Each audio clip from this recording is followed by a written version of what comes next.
కేంద్ర ప్రభుత్వ budget near about 46 lakhs. So ఇంత పెద్ద భారీ బడ్జెట్ లో తెలంగాణ రాష్ట్రం కోసం ఉంటాయని మేమంతా ఆశించాం. మూసీ రిజర్వేషన్ సంబంధించిన దానిపైన కానీ, ఈ నగర చుట్టూ ఉన్నటువంటి అభివృద్ధి కార్యక్రమాల గురించి కానీ, రీజనల్ రింగ్ రోడ్డు గురించి కానీ, ఇతర ఇన్ఫ్రాస్ట్రక్చర్ సంబంధించినటువంటి అంశాలు కానీ వాటిలో పొందుపరుస్తారేమని ఆశించాం, ఇంక్లూడింగ్ మెట్రో రైలు సంబంధించి కూడా. ఇవేమి ఇవ్వకపోగా కొన్ని ప్రత్యేకమైనటువంటి అంశాలను కూడా వాళ్ళు ప్రకటించారు. Biopharma Shakti outlet 10,000 crores over next 5 years అని చెప్పారు. కానీ అందులో కూడా ఏం లేదు. ఎలక్ట్రానిక్స్ అంటే హైదరాబాద్ అంటే ఎలక్ట్రానిక్స్ అనే పరిస్థితి ఉన్న దాంట్లో తెలంగాణ రాష్ట్రాన్ని అందులో పొందుపరుచుకోవడం చాలా బాధాకరం. కెమికల్ పార్క్స్ అన్నారు, ఫార్మా లాంటి ఇండస్ట్రీకి సంబంధించి హైదరాబాద్ తెలంగాణ రాష్ట్రం is known for pharma hub. ఇందులో పొందుపరుచుకోలేకపోవటం చాలా బాధ అనిపిస్తా ఉంది. Hyderabad has become a medical hub.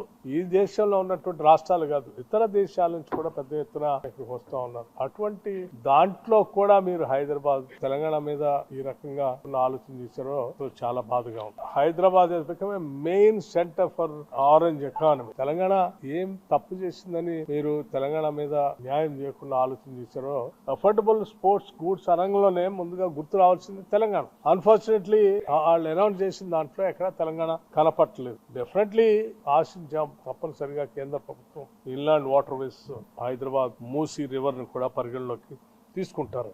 అద్భుతమైనటువంటి టూరిజం ఉన్నాయి స్థలాలు, ప్యాకేజ్ లో కూడా పెట్టుకోకపోవడం చాలా బాధ అనిపించింది. రేర్ ఎర్త్ మినరల్స్ సంబంధించి తెలంగాణ పైన కూడా దృష్టి సారించి ఉండుంటే బాగుంటుందని నేను చాలా ప్రగాఢంగా నమ్మాను. ఈ సెమీ కండక్టర్ సంబంధించి మాకు కూడా ఒక శాంక్షన్ ఇవ్వాలని చెప్పి వారిని కోరటం, పరిశీలన చేస్తామని చెప్పారు తప్ప కనీసం ఈ బడ్జెట్ లోనైనా ప్రకటిస్తారంటే ఇందులో కూడా ప్రకటించలేదు. వేరు రాష్ట్రాలు ప్రకటించారు కానీ తెలంగాణకు మాత్రం మొండి చేసి చూపించారు. వెల్ఫేర్ సంబంధించి ఎస్సీ ఎస్టీ మైనార్టీ వీళ్ళ వెల్ఫేర్ సంబంధించి పెద్దగా దీనిపైన ఎక్కడ దృష్టి సారించి ప్రత్యేకంగా వీటి కోసం ఆలోచన చేయలేదు ఇంత పెద్ద బడ్జెట్ లో. చివరికి VBG Ramji Mahatma Gandhi national employment guarantee scheme సంబంధించి గ్రామీణ ప్రాంతాల్లో ఉన్నటువంటి పేదలకు పెద్ద ఎత్తున నష్టం జరుగుతుందని ఈ సందర్భంగా తెలియజేస్తూ రాష్ట్రాలకి 4% ఫిజికల్ డెఫిసిట్ ఉంచేటట్టుగా పెంచండి అని అడిగారు.